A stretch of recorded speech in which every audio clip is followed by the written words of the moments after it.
So welcome to Drawing Inspiration. This session will explore illustration, collaboration, and the superpowers you draw and draw upon in creating powerful storylines and characters that speak to children and adults about strength and possibility. There will be time for questions at the end of this session, so save those up and we can ask the panel anything you're burning to know at the end of the session. So I'm Karen Ginnane. I'm a middle grade young adult Melbourne-based author via WA. I've written an historical fantasy duology called Time Catchers, which is here. I'm very pleased and proud to be introducing this panel here today. So we have Jordan Gould, who is a Peak Warrung man from Warrnambool, Victoria. He performs welcome to country ceremonies at corporate and private gatherings. He's passionate about teaching and talking to groups about culture, language, and reconciliation. Richard Pritchard, who is a New Zealand-born Samoan man. He has a dream of writing books he's had a dream of writing books since he was a teenager. His passion for visual storytelling has led him to work in film, animation, commercials, and video games. He has worked on feature films such as The Great Gatsby, Happy Feet, Mad Max, Fury Road, and Prometheus as the visual effects artist. Richard and Jordan are the co-creators of Wheeler, the Koori Warrior, which is a series. 2 books are out at the moment. They're working on the 3rd, which is an epic, thrilling adventure filled with humour and heart set 40,000 years ago when megafauna roamed Australia. It draws on Peak Warrung culture and First Nations history, and it combines this with dragons. So it's great. Sher Rill Ng is a Melbourne Naarm-based digital illustrator. Once a web designer, she is now a picture book illustrator and art director for a tiny indie games studio. Her first author-illustrated picture book, Our Little Inventor, was subsequently adapted into a children's opera by the West Australian Opera in 2022. In collaboration with Alice Pung, Cheryl created the illustrations for the 2022 book, Be Careful, Xiaoxin, which is here, stunningly illustrated and a really beautiful story, just to give you a glimpse of that. Again, highly recommend you all rush out and buy it after this if you haven't already got it. So, and Alice and Cheryl also have a new MG novel, Millie Mac the Maker, which has just launched. Yes. In fact, the launch ceremony for anybody who's in Melbourne is next Friday in the Younger Sun in Yarraville. So you can come along and see that event as well. So it's a real privilege to be sitting here talking to such a diverse panel that represent cultures including Peak Warrung, Samoan and Chinese Malaysian. I know these things are just one part of you as creators, but I'm interested in how much of your culture you bring to your work and how it strengthens your work. The Wheeler series draws on ancient culture in the most thrilling and epic way possible. Also, the language and meanings are incorporated into the text with a glossary at the end, which encourages readers to use them and become familiar with them. I was wondering if Richard and Jordan could speak to how this story reflects the cultures of both of you as authors and how important this is to you as creators. Perhaps... Yes, it's, where do I start with that? It's a big question. Yeah. Thank you. Just a bit about myself. I grew up in New Zealand where the culture is very strong.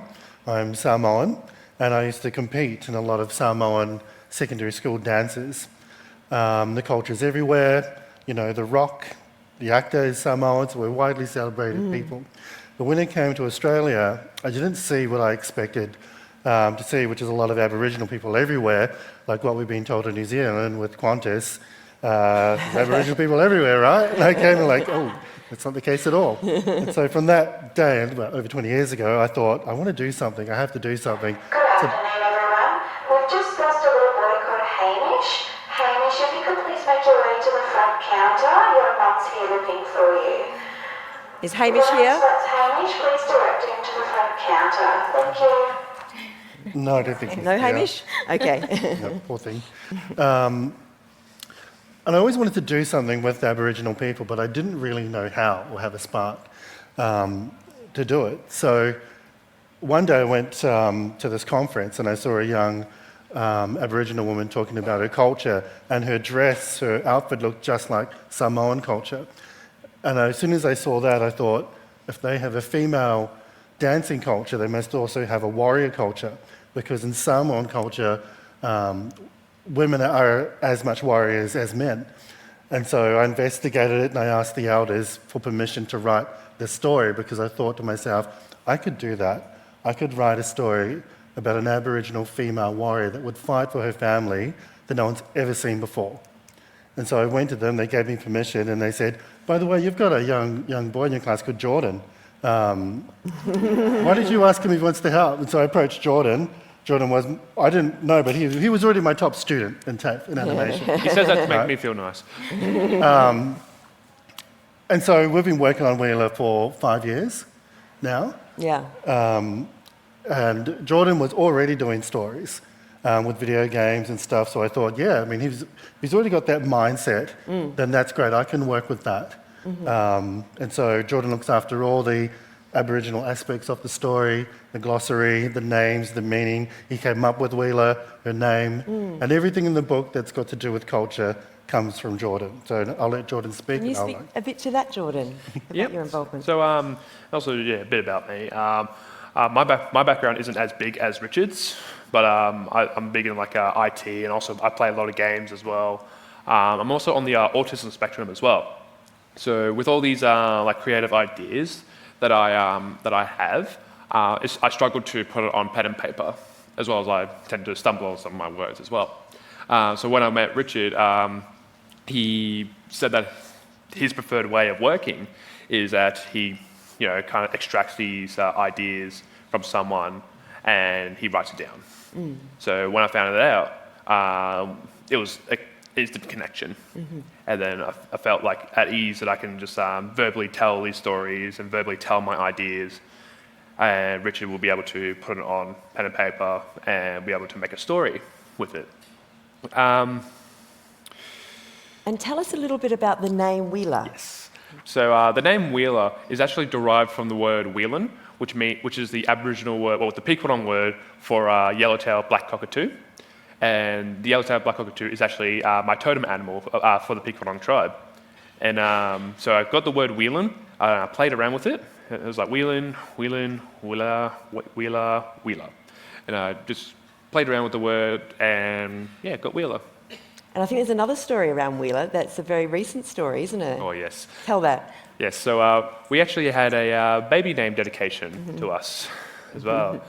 So we got it in one of our Facebook posts comment section that a grandmother has actually named their grandchild Wheeler, but it's changed slightly to avoid copyright. But instead of H at the end, it's a R, but still it's pronounced the same, and we feel like that we have to give the child some royalties for our book. So You're practically the be a millionaire. So, Yes, it feels like that. but we are absolutely we feel like we're godfathers of that. It's a great honour. Yeah, it's a great honour. Huge and honour. We feel very proud. I think we need to grow up now and be a bit more serious. You need to be good role models Yes. for this namesake. Yes, absolutely. Thank you. Cheryl's book is, or the most recent one, Be Careful, Xiaoxin, is about a Chinese family in Australia with the text in both Mandarin and English. So how important is it to you, Cheryl, to see Asian Australian stories on the page? Now it's becoming more common, that's for sure. So it's been nice to see all the Asian Australian creators sort of coming forward. Yeah, but for me growing up, I didn't see any of those. There was maybe one, and I can't even remember their name, which is really terrible. But yeah, the goal in all of my books is to have something in that character that anyone can relate to. but specifically just to give like a little extra boost to the Asian Australian kids. Yeah, because growing up, I didn't have terrible experiences, but I definitely experienced the microaggressions that you have. Things like you're very much discouraged from speaking your second language, so you had to speak English. So this is sort of like me fighting back, saying, here you go, you can have both. And of course, increasing representation Yes. also helps with that, doesn't it? So Yeah. no, it's a really beautiful work, the way you combine sort of that. There's one page in it which actually makes me tear up every time I read it, and it's the story is that Xiaoxin is this child, and he wants to do things, and his parents are very fearful, and they keep trying to protect him, and obviously they love him and they're trying to protect, and they're doing it out of the, they're in his best interests. But they have a lot of fear because of their experiences coming to Australia as immigrants. And there's one page where they're telling him not to do this, you'll drown, you'll fall, and basically the images of their memories of crossing in a boat or climbing and falling or being cold, trekking out of a dangerous situation. It's really moving. It's very, very beautifully done. Yeah. So there's also neurodivergent representation in Wheeler with some of Poe's traits. So Poe is not a baby, but a little child, and he's got some autistic traits as well. So Jordan, you're highly imaginative and visual, and obviously you're on the autism spectrum. You have a very strong, instinctive, I think, understanding of story. Can you talk about how your autism is a creative superpower? Oh, yes. So at least my kind of autism, because I'm more on the high functioning side of autism. But when I was younger, I had my autism made it hard for me to learn. Well, not learn, but hard for me to listen, sit still, and sometimes I just didn't feel like being touched. I had very sensitive I was very sensitive to sound, and I kind of wanted to make Poe very similar to that. And I kind of wanted to image him in a way how I was when I was younger. But it's also it's more of the creative side of autism, and I tend to see that as more of an enhancer for my imagination, and I like to use that. Use that as a method of thinking about ideas for Wheeler, and then once I do, I talk to Richard. We bounce ideas back and forth. He tends to give me some questions, or oh, how could this be? And I go back. I use my autism superpower to imagine how it would be. And then I go back to him, and it's yep, I reckon this is how it should be. And then 99% of the time, it's exactly how he was thinking. And then I also use that to think about the approach for the book as well, because funny enough, Richard was going to make the 5 Guardians like Pokemon. Oh yeah, Good idea. For you. But I said, hey, hang on, the Guardians are a step, in this story, the Guardians are a step above the Chiefs. So they're we'll just explain the Guardians. So there's 5 Guardians in this story, which you explain it. Yes, there's 5 Guardians in the story, which Wheeler has to go on the journey to unite them. And each Guardian is a guardian, a protector of individual tribes of the Ma Nation. And each Guardian is a mega beast. Yes, each Importantly. Guardian is like a mega beast. We've got Pippi, which is the Whelan, the yellow-tailed black cockatoo. We've got Thara, a yellow-belly Corella. And we've got Warpin, who's a black-haired trapping lizard. Lapaka, a giant megafauna turtle. And then we've got Tulna, which is a massive diprotodon, which is modelled after Richard's guinea pigs. But yeah, these Guardians are seen as very sacred and very high-ranking creatures among the tribes. And Richard was thinking of making them to Pokemon, but I imagine in a way for them to be high-ranking and very well respected. So I told him, yep, and then we changed the approach, and then that's how it is now. So I definitely use a lot of my autism to make sure the book goes the right path and give it an extra bit of spice. Yeah, it's really inspirational to see this positive, representation of autism as well. It's great. So I heard Richard say that he was inspired by the strong female warrior culture of Samoa, and Cheryl has said that many of your favourite characters are young girls and women discovering their strengths. So let's talk about female warrior culture and why strong girls and women are important to you on the page. Do you want to start with that? Sure. Not the Samoan warrior culture so much. We'll leave that for I know Richard. But so growing up, I was brought up on Disney films, and you have these Disney princesses who need to be saved. I never saw them as that. I saw them as very capable young women who found themselves in situations where they needed to get themselves out of it. Sometimes they were helped. Sometimes they got out themselves. And then I discovered the Ghibli films, which I think some of you might be familiar with. Yeah, so Spirited Away, Howl's Moving Castle, Princess Mononoke, those ones where it's like they have complete independence. And then they are the ones who solve the problems. They can fight if they need to, but they can also solve issues without having to fight. And that's something that I really liked. So in a way, it's like that is a version of a warrior. But also, if you look at the women in my family, they work so freaking hard. Yeah. And it's like, you look at them and they just get through everything without complaint.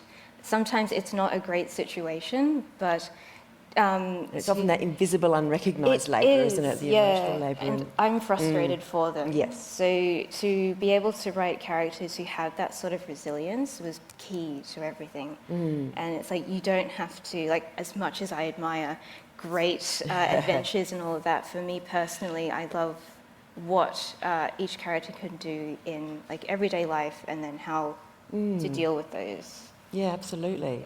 And actually, Wheeler is this warrior, and there are some epic adventures in here, but really the core of the story is her gaining her own self-confidence and her belief in herself. So it's a similar thing, there is this big story happening on the outside and these adventures, but really it's all about her believing in herself as a Kuri warrior. So tell us a bit about the inspiration, the sort of the Samoan culture and how that visited on the page and how that's important to you both.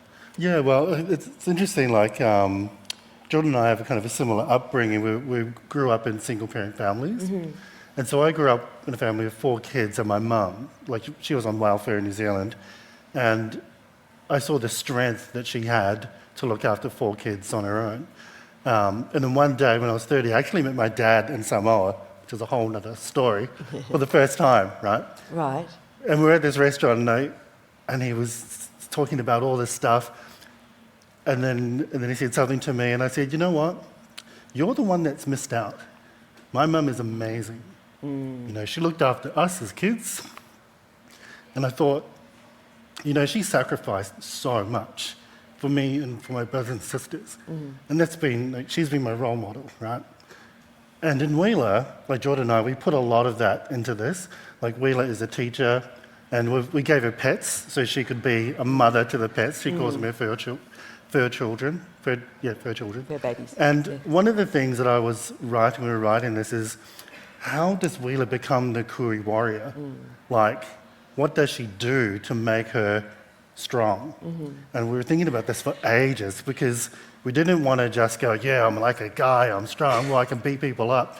And I figured out that her strength that makes her the Kuri warrior is her ability to show loving kindness to those that don't deserve it.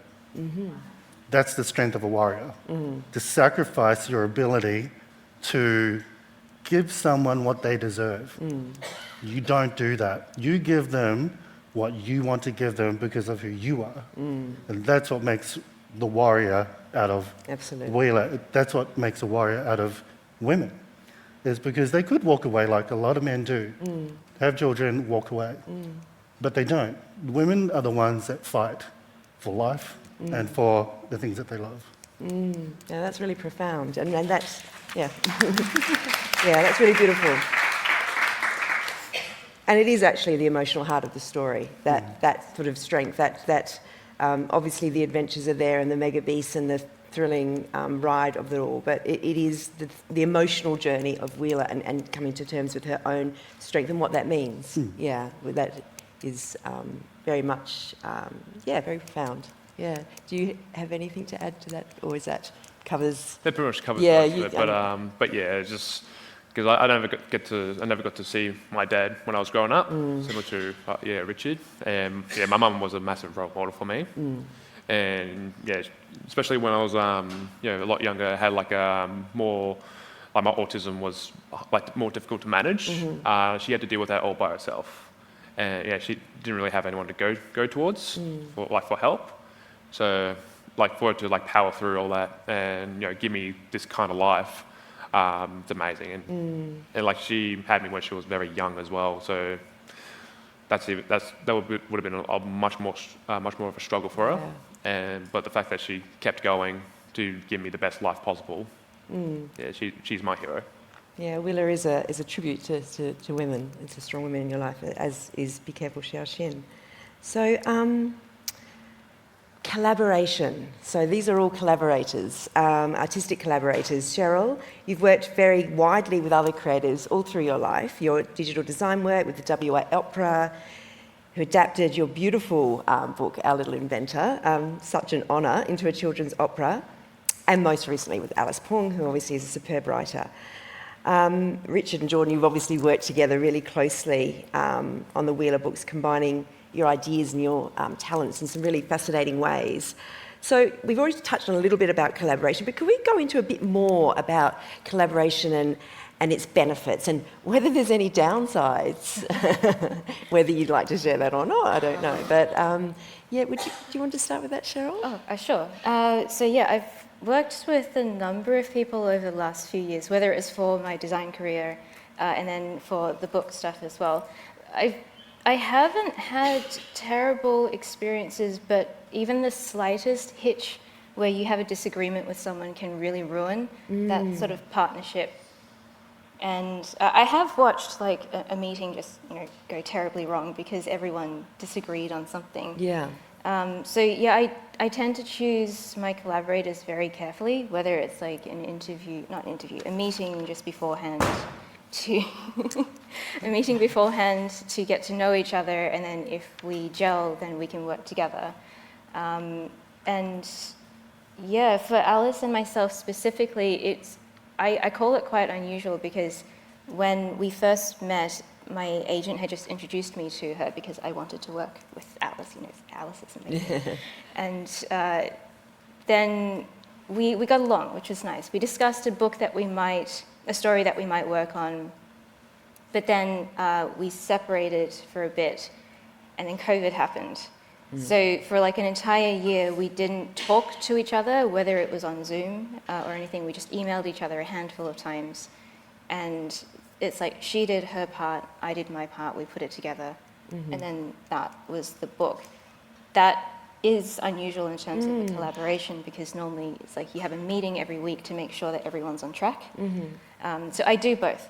That's my version with Alice, and then with the game studio, we're catching up every day. You're what? Catching up every day. Okay. It's like stand-up meetings. I don't know how many of you do that. Yeah, it's meant to be 5 minutes. It ends up being like an hour. And you're still standing? Still standing. Yeah, that one requires a bit more maintenance of how everyone's working. Creatively, I feel like it's either really great for a project. If it's very wrong and you've chosen the wrong people, it's very bad. So it's a project by project thing, because you obviously are an author illustrator as well, for My Little Inventor.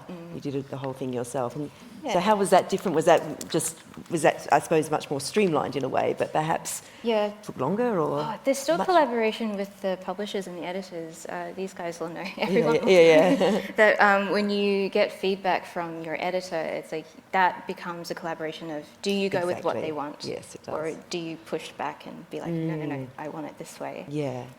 So there was a lot more freedom. I feel like I have more freedom when I work with Alice than I did on my own. Oh yes. Yeah. Oh, that's great. And you obviously worked well, but not closely with the WA Opera, but that's a different type of collaboration. But again, that was probably more distant yet again, wasn't it? Yes, So yeah. that was almost two different products, really? Or Yeah, so the collaboration I did with Emma Jayakumar, who was the composer, she and I Zoom calls for over the course of a year to get the libretto, which was the story, ready for the opera, and then she would go ahead and compose the music for it, run it by me. I Yeah. loved it all, so I had no feedback. But then I was cut out of the process after that because the production company then took over.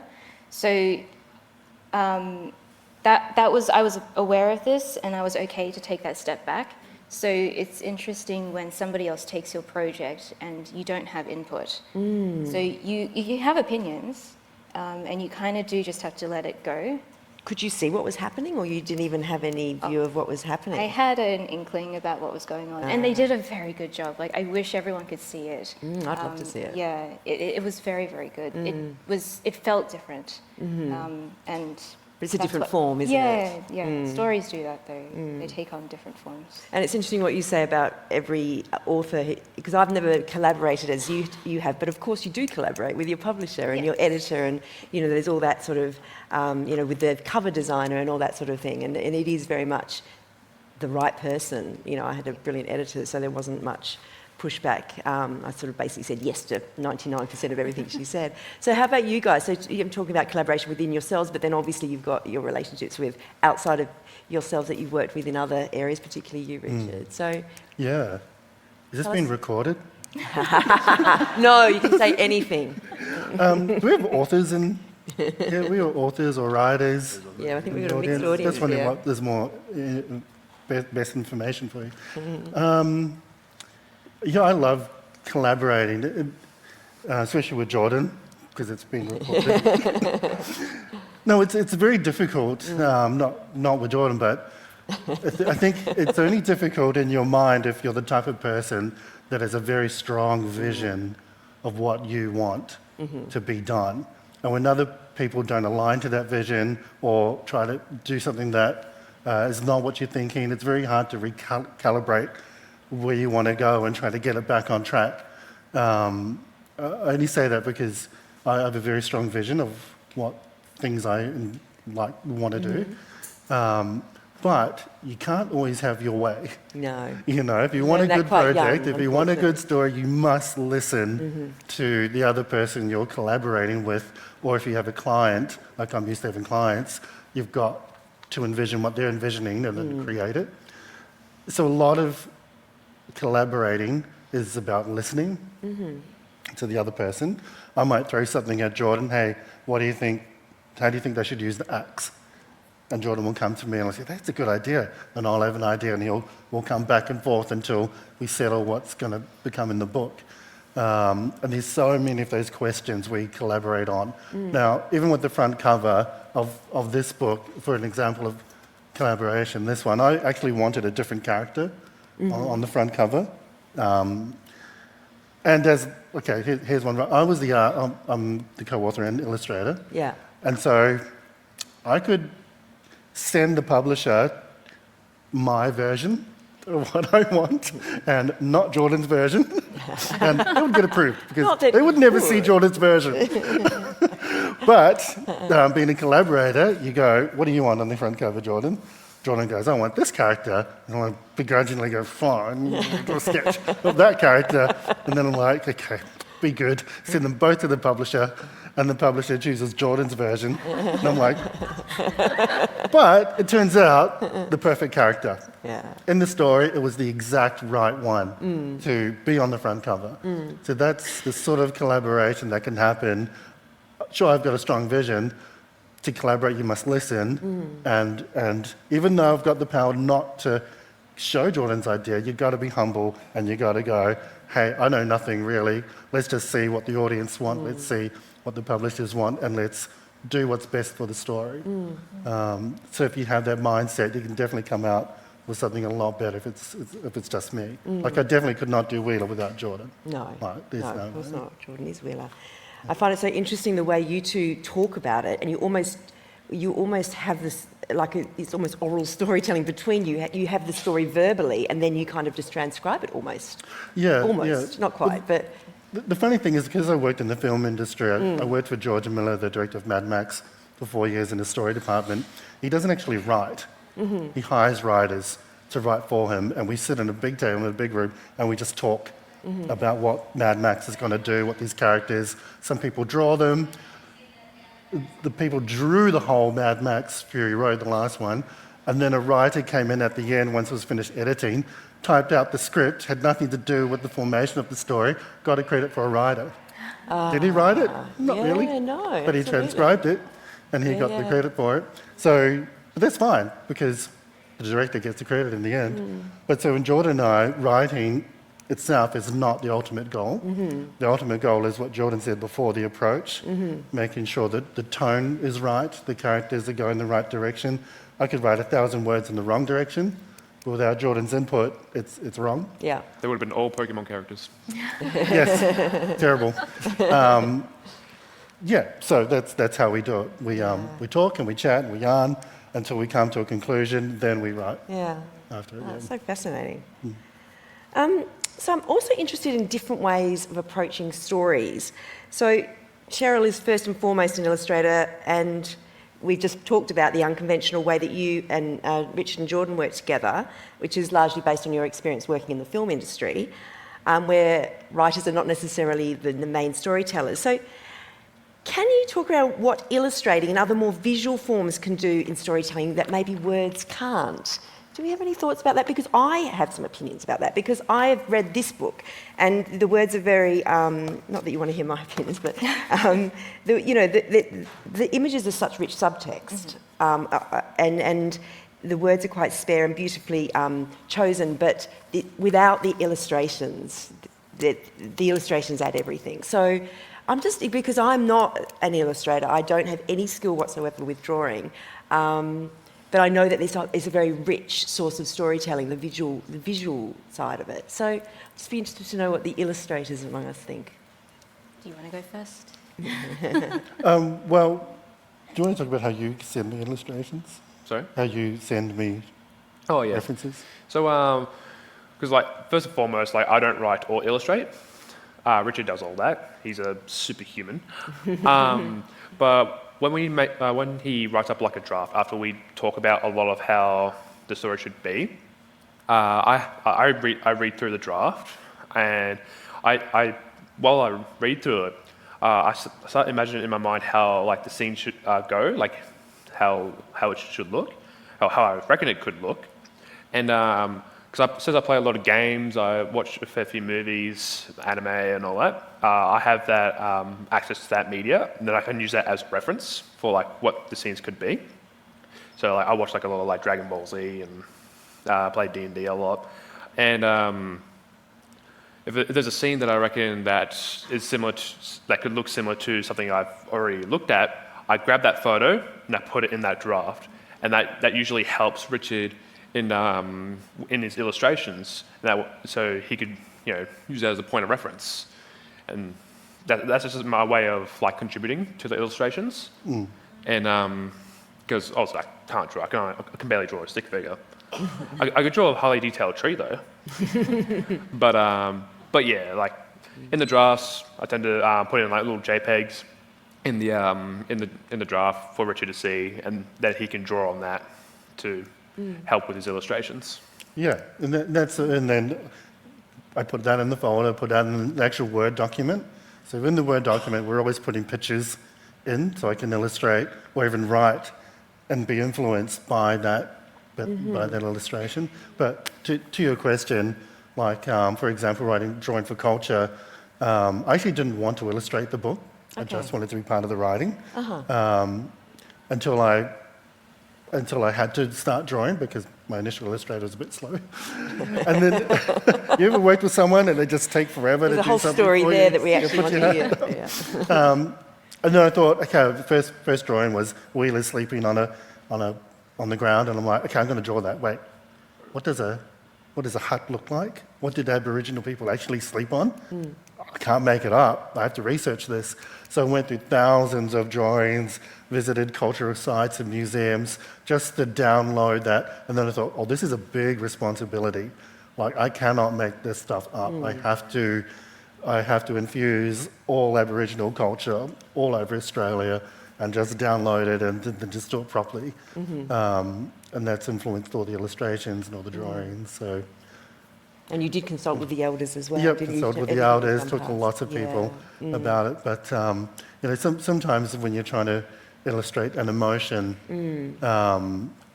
it speaks louder than words. And especially if you've got creatures and Yes. monsters in your book Yeah. that you want kids to imagine correctly, you have to draw them. Yeah, So yeah, you can't Absolutely. escape that. yeah.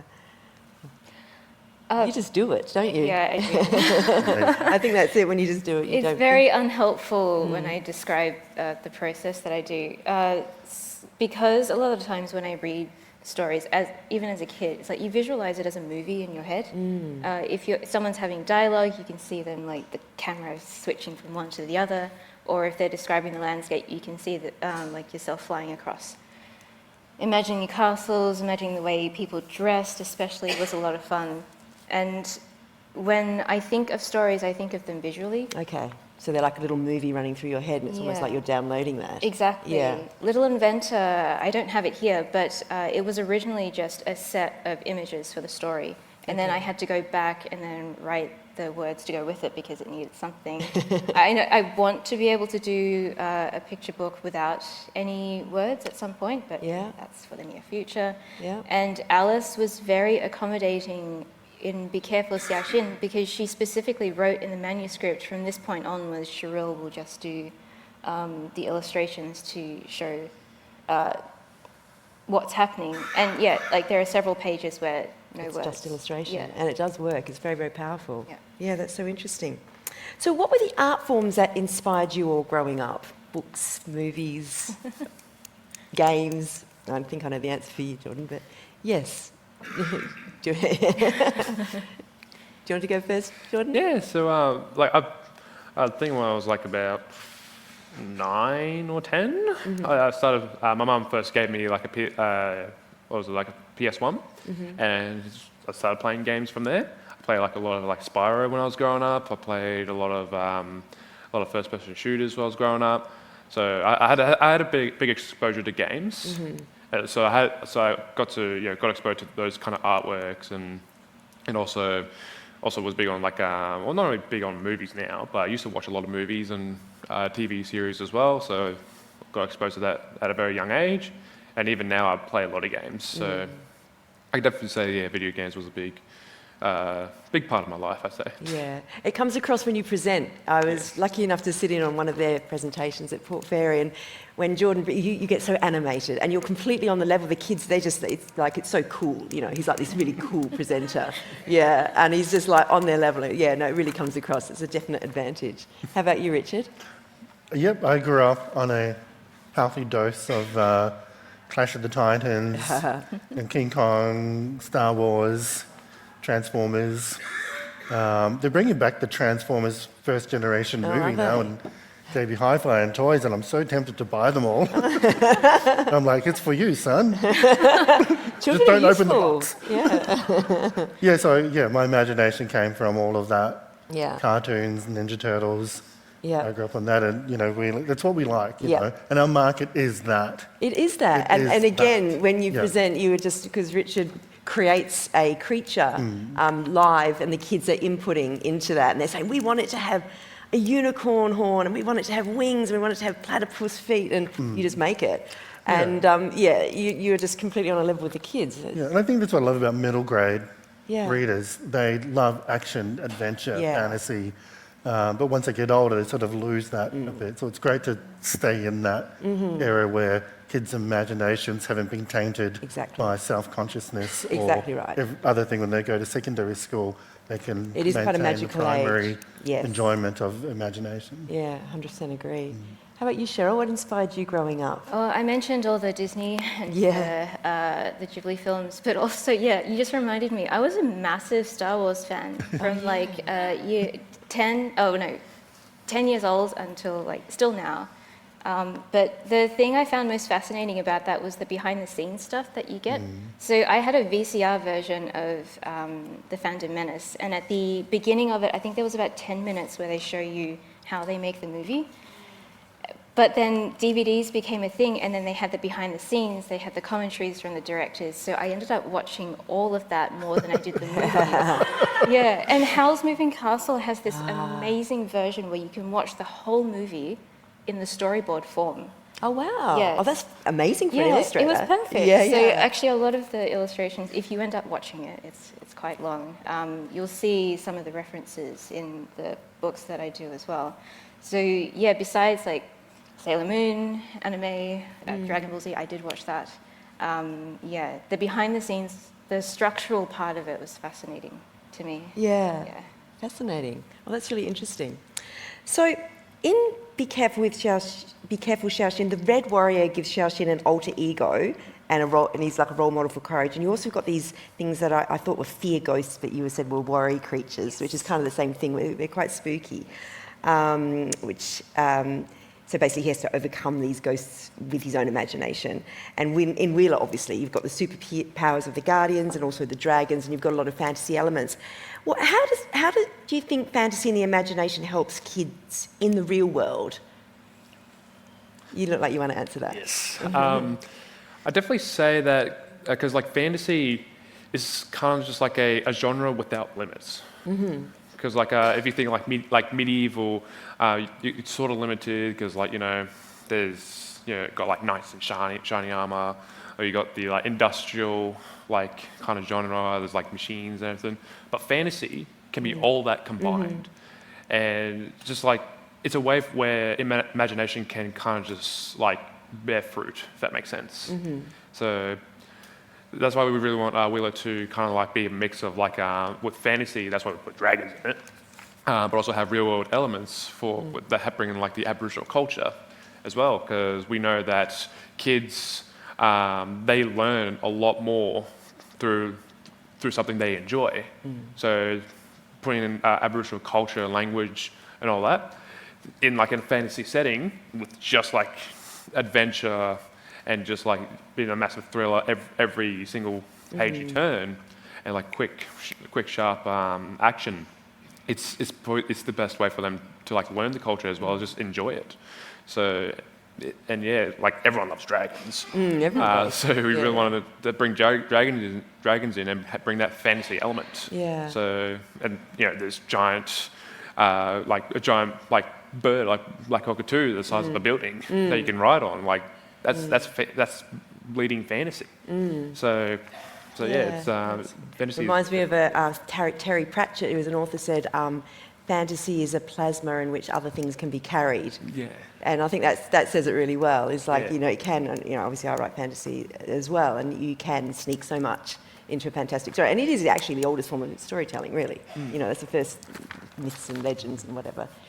What about you, Richard? Well, it's interesting because when I grew up, not having a male role model in my life, I was watching Transformers, the cartoon, and Optimus Prime became a bit of a father figure to me, because all the little Autobots were his, like, he looks after them, and not like the current movies, which I think are terrible, but Optimus Prime's, his father caringness for humans and humanity was so strong, a lot of boys that didn't have a father figure loved that aspect to them. And I think that is the power of storytelling, is that you don't know where kids are going to be in their life, what they're going to miss. And also with Wheeler, when we first started it, this young Aboriginal girl said, I was always embarrassed by my big eyebrows here in school. So I'm so happy when I saw the front cover and I saw Wheeler, she's got big eyebrows. Like finally someone that looks like me. Yeah. And then she goes, I wish I had the book to carry it around. And even like Book Week this year and last year, we've had hundreds of young girls, Aboriginal, non-Aboriginal girls, dressing up as Wheeler. I've seen them. From Tasmania to Darwin. It's quite phenomenal what we're seeing. There was a huge Book Week theme this year, actually. And tell them about the doll. One of our fans that loves Wheeler created a couple of dolls for us. She recycles dolls, and now we've got a sample of a Barbie action hero Wheeler and then a little baby Wheeler. With little like weapon props as well. Weapons That- and props. Like she made like the shield. The shield, That's on the, spear the cover Yeah. of book 2, out of actual bark. Yeah. It was so amazing. Yeah, we have it here in the back. But we asked the kids this week if they would buy an action Wheeler, and they were resounding yes. Who wouldn't? Yes, we would I buy would. this. Yeah. Life-size weapons were also what they wanted. Oh, life-size weapons. I see. Okay. Okay, it's going to branch out. How about you, Cheryl? What do you think? How do you think imagination is important for kids? Sometimes it's a coping mechanism. For me, it was definitely an escape. Like I said before that I didn't have a hard time in terms of like racism, but I sort of created this version of myself in real life, and then I created a version of myself that was in my imagination. The imagination one was much more capable, Right. just like a little bit more confident, more capable, better skills. You know, you create like this alpha version of yourself, Yeah. and that's what Xiaoxin has done as well. It's like he is restricted in life, and so he can't do these things. So he has this other version of himself that can do everything. There is a line in it that says, "I can do infinite things," and so sometimes it's helpful, sometimes it's not. But if you find yourself in a situation like I did a few times where I needed to put myself forward, you know, when you're a shy kid, they always tell you, it's like, just be more confident. It's like, that's easy, right? But it's Yeah. not. It's, you sort of hype yourself up for it, so you have this imaginary character, you get into it, you do the thing that they tell you to do, and then you can revert back to what you normally are. So, yeah, I always thought of it as like a support Yeah, right. rather than anything else. Yeah, that's a great way of approaching it. I was also an incredibly shy kid, and you just sort of have to mask up and get on with it, don't you? Yeah. Yeah. So we're going to have time. I'm just looking at the time now. So we'll have a couple more questions, and then we'll open out to the audience. There can be a kind of creative cringe when it comes to commercialising art. So, which obviously is crazy because creators have to eat, right? So how do you marry the commercial? I know, Richard, this is something you're particularly interested in. How do you marry the commercial with the creative? Do you have one eye on what the market wants, or do you find the best way to create and to market is just to have a creative vision and stay true to that? Richard, I'm going to let you start with that one. You got to put a time limit on it. I know, I'm watching the time. I love marketing. Yeah, I know. Okay, I love marketing. I love branding. I'm all about that. So, and I'm a commercial creative director. So I do everything to sell. You know, if it doesn't sell, that's the end of it, right? You have to know how to market your story, your product, no matter what it is. It can be a book, it can be a product, it can be culture. I'm interested in marketing Aboriginal culture to non-Aboriginal people so that they have an appreciation for the culture and have a connection with it Yes. that doesn't exist in a mass market situation. That's what Wheeler is about. Wheeler cover, this one, because I worked in the film industry, right, I've got hundreds of peers that look at me, right, because I worked with them, and directors like with Ridley Scott, George Miller, Baz Luhrmann, and they're probably thinking, well, I don't know them personally, but I've worked on their projects, you know, and my peers, does Richard really know what he's talking about, you know, or is he just rubbish? And so I had to make sure that this looked like something that could have come from DreamWorks or Pixar or one of those big studio films. It had to be the height of what I could push it to. That's why these books look like they could be movie posters. You know, so when we're talking about commercial stuff, I'm a bit like, it has to appeal to the audience in which it's going towards. It has to appeal to kids. I can't bring out anything that is not going to be, it has to compete with the Harry Potters. It has to compete with the Pixars, the DreamWorks.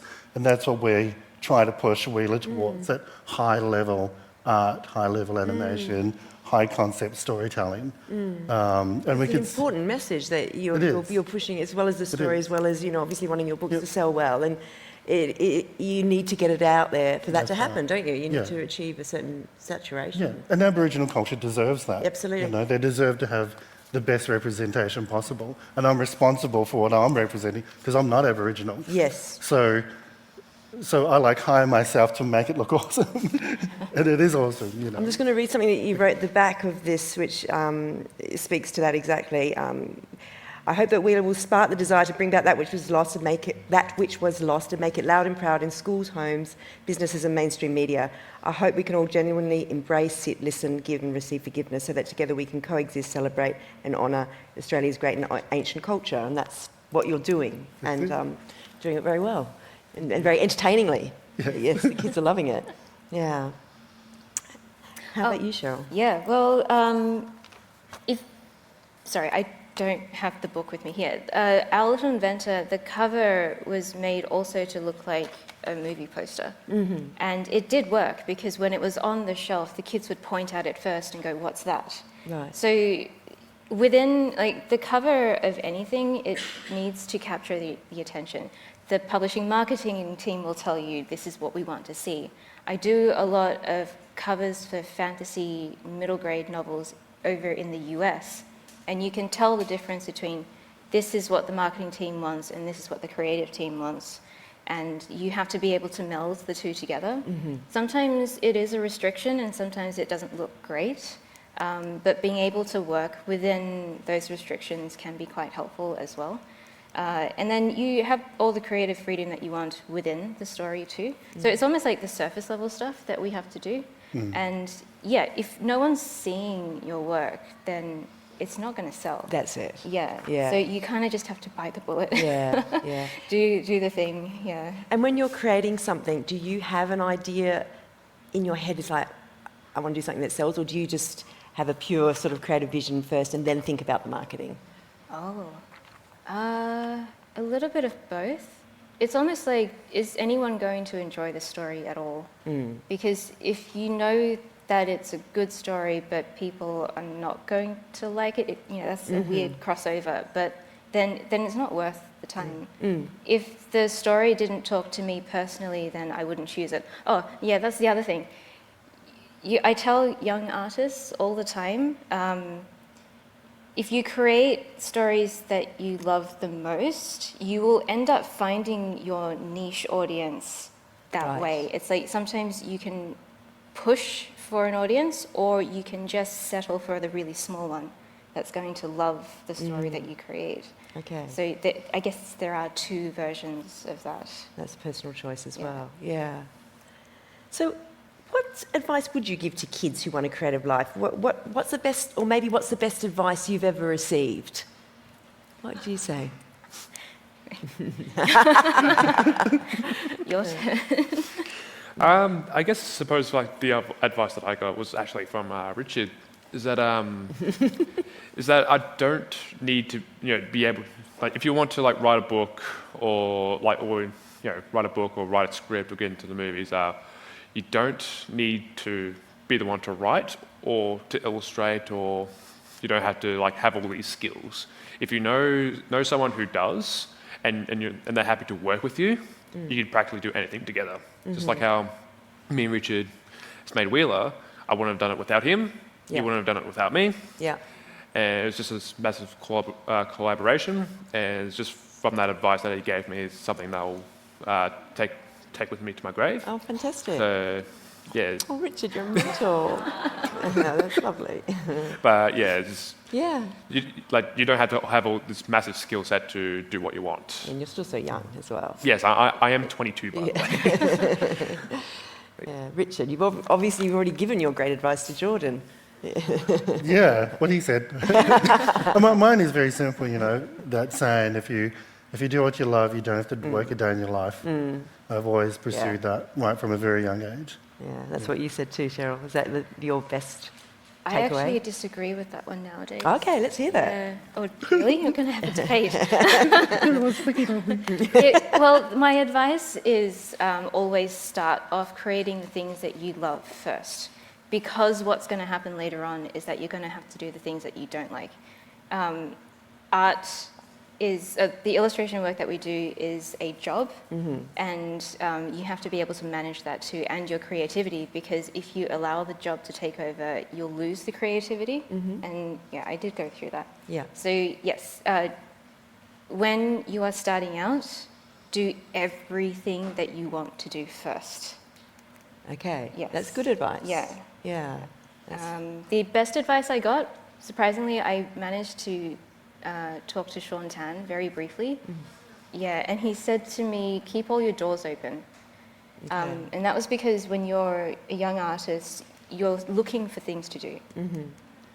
So if you pass up one chance, you might lose what that leads on to next. So every one of my jobs is like, I do this thing, it leads to this one, it then leads to this one. It's like a form of networking.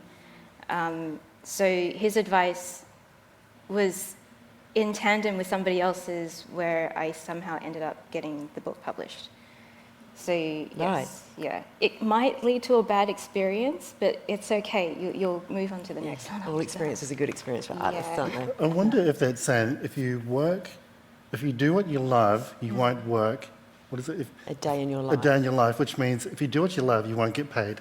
It's pretty. I think that's more accurate. I'm a bit worried now. What's my life about? Okay, we've got about 10 more minutes, so maybe we should open it out for questions. I actually have got a couple more questions, if nobody has any questions, but we've got such an interesting panel here. I'm sure somebody might have. I can't actually see the audience very well. Does anybody have any questions over there? Oh, here, sorry.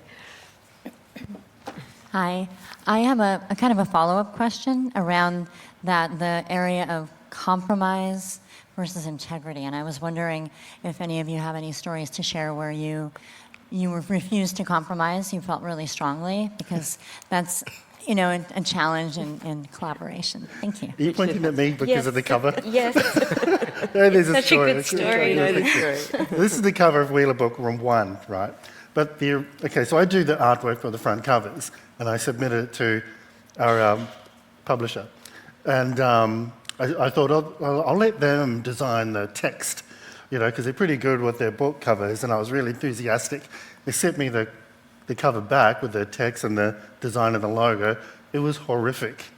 It was so bad. It was like the Wiggles meets Bluey on the cover. It was like getting a paintbrush of white paint, splashing it like the ochre thing, but it looked like wobbly paint from a house paint mess. And the font was like rounded, like preschool, play school sort of thing. And I'm thinking, did you read the book when you designed this? Because it is not that at all. And I had to think, do you want this book to fail? Or do you want it to succeed? Because at the moment, I'm feeling like you're kind of against the book, it's so bad. And they really loved it. So I had to put on my commercial hat on and think, okay, a company doesn't invest in you if they don't believe in your product. They don't understand the problems with this design. I come from a design background. I have to choose education over arguing. So I had to educate them in case they didn't understand the problems that they were doing. And I didn't want them to come back to me and say, no, we want this cover, because I would have hated it completely. So I wrote a 6-page PDF document explaining all the issues I had, but I gave them a solution as well. You actually redesigned it. And I redesigned the whole thing, kept 50% of theirs, put 50% of my ideas. The slash that you have is what they had, but I redesigned it completely, similar sort of fonts. And they loved it, they said. And then there was no argument with it after that, and it went through. So that was, an example of, I had a very strong view. I couldn't let it go out like that. And I said, I'm not releasing it. I don't want it to be released like that. But I also didn't leave them in the lurch. I didn't wait for 5 copies to come back to me and go, I gave them a direct solution, an answer that I wanted them to go forth, and that worked out perfectly. I think if you can back up your reason as to why you are pushing back, it helps. Millie Mack, originally they suggested we give her black hair because she's half Chinese, half Scottish. And it doesn't work that way in real life. Usually Euro-Asians have mousy brown hair.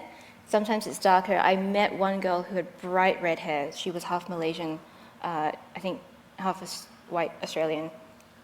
And we had a reason as to why she couldn't be dark-haired. It had something to do with the inside. Her hair, it looks black on the inside of the book. But the reasoning sorry, I can't remember our argument.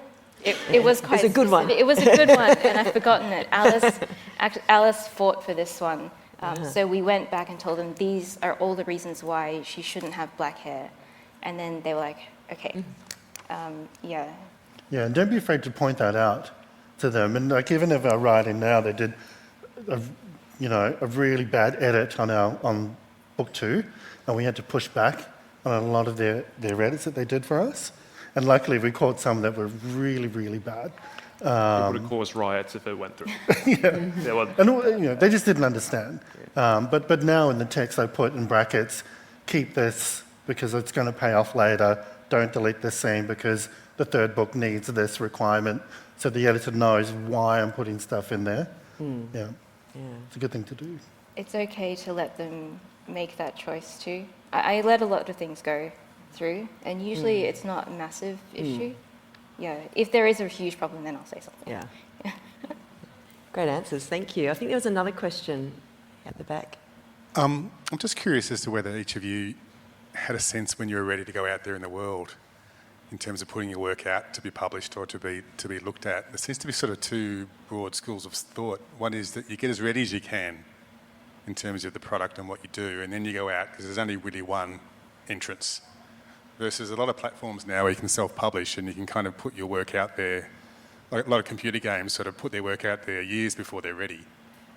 Does anyone have any view, any of the people on the panel have any view on that? When did you get a sense you were ready to get out there in the world? Interesting. I usually wait until the publisher tells us, okay, you can start advertising. There's nothing in the contract to say that you can't do it beforehand, though. Right, yeah. Are you saying before you've pitched to it? Before? Well, the pitch itself. Oh, the when pitch you actually go itself. out. Sorry, yeah. Yeah. Never thought to do that. Sometimes, I'll put illustrations up on social media, and it's like, this is a character that exists. But you don't go into detail about it. I've seen other artists who create original characters post it, and then that itself creates its own fandom. And so that could lead on to something else. So if you wanted to just put something out there, especially if no one is interested in the work just yet, you could create the interest first, and then you can show to the publisher, hey, these people really like this idea. Do you want this story now? Which I actually think is quite a good tactic because you have the support. So you're talking about approaching a publisher before you've got any sort of a deal or anything like that? Yeah, more or less. Early stages, yeah. Yeah.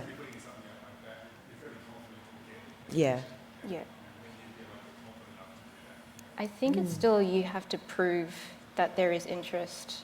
Yeah. Yeah, because we had to do our before when we had the started working together in Wheeler.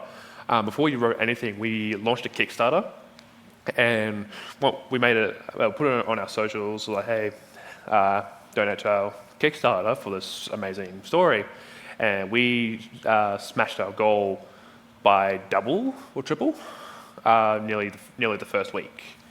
So. But yeah, and that kind of showed, because we had offers from other publishers, they came to us, and because they saw how much people really wanted this through the Kickstarter, and that's kind of just how we got our offers. What we also did was we hired a PR person to create a story about Wheeler to magazines and publish and online platforms and online magazines, and they wrote articles about what we were doing, and that pinged the publishers. They saw it in news articles, and then we got about 7 publishers come to us asking us for more information. We didn't send them anything until about a year, and we did create a pitch document with all the characters, with the first couple of chapters, all the drawings done, cover done, designed, like a proper pitch. The whole thing was commercial, ready to go. And that's sort of what you got to do these days. If you want it to sell in a mass market situation, you have to pitch it like it's the best product that's going to sit on the shelf amongst everything else. What's different about your book to everyone else's? That's what you got to think of. Who's going to buy it? How are you going to appeal to them? And come for that angle. Because they won't help you after the first month after it's out, it's all on you. You know, you have to market it after that. Yeah, great advice. There might be more on this in the publishing panel tomorrow at 10 a.m. too. Another question? Yes. Hi, this is for Richard specifically. So when you said that you came to Australia and you approached the Aboriginal elders and they gave you, you know, like the permission to go ahead to write about this culture that's not yours, and then you were saying, Jordan, that you talk about the 5 guardians. Were the 5 guardians something that is in Aboriginal culture, like the specific ones you've written? And if not, if it's something that more you took creative freedom and wrote and created, did you guys quite regularly get in contact with the elders and see if what you were creating, because it's obviously, if it was not specific to their culture, did you check in quite regularly to make sure it was okay, or did you feel you could have the creative freedom because you're still being very respectful? Just coming from someone who, like my main character is Hawaiian and I want to stay true and contact elders, but I'm just like, do you just keep going back, or do you, as long as you remain respectful, are you good to have creative freedom? Yeah, so very good question. Because we have like a little like story trust group with ourselves, me included, but we also have our chief, Robbie Lowe Senior. The chief is of my tribe, the Picron tribe, and we constantly come back to him. We show him what we've been doing, and he says yay, nay, and we make sure everything's all good, is correct with the culture. We also use this book written by James Dawson in 1881 called The Australian Aborigines. It's like a documented book about all the Mar Nation tribes down in southwest Victoria, and also their customs and what they wore, language as well, and we use that as a base. And with the Guardians as well, pretty much Pippi, the yellow-tailed black cockatoo, is probably the most significant one, because obviously it's very special to me. It's from the Picron tribe. But with the others, it was because those the chiefs of those tribes. It was a lot of like politics that we would have to go through, and some of them might not even want to like talk with us, or some of them might not be here with us today. So it was difficult for us to get individual tribes to come on board. So the only name, that's why the only named tribe in the book is the Picron tribe, and the rest are kind of like unnamed. But that also gave us that creative freedom to give them, like, make our own totems that's respective to the nation. But yeah, there's definitely like one of the tribes had like a turtle totem, and that's why we had a turtle as a guardian. But yeah, we definitely want to introduce like some other named tribes. Like we tried, when we were up in Sydney's Writer Festival, we approached some of the chiefs up there and some other elders, and we tried to get in contact with them. But unfortunately, after so many attempts, they haven't got back to us. So that's like the most difficult part of bringing like culture in, because sometimes, because obviously we don't want to bring in a named tribe without the chief's permission. So we try to get that before we do anything. But if they're being difficult or we can't get in contact with them, then it has to be like an unnamed tribe. But we try to make the culture like similar to what their tribe is, but like not directly, if that makes sense. Yeah, we definitely want to work with other tribes, and we've tried a lot to get other tribes in. But you should at least have one person from the culture who's in your corner, one elder that looks after you. We did a lot with the first book, and whenever there's a difficult thing, even like particular words to use, I always text them, hey, is this word okay? Is this the right approach? Is this too harsh? And they'll come back to me and just say, yes, no, yes, no. If there's weaving in the second book, we asked some of the local weavers to come and talk to us. We put them as a dedication in the book. So we love collaborating on that sort of level. Yeah, really open to it. But definitely have someone from the culture in your corner that you can draw upon. Yeah. Thank you. Really interesting reply. That's all we've got time for, sadly. Richard, Jordan and Cheryl will be outside signing in the library area after this if you've got any follow-up questions. But could you please join me in thanking our wonderful panellists, Jordan, Richard and Cheryl. Thank you.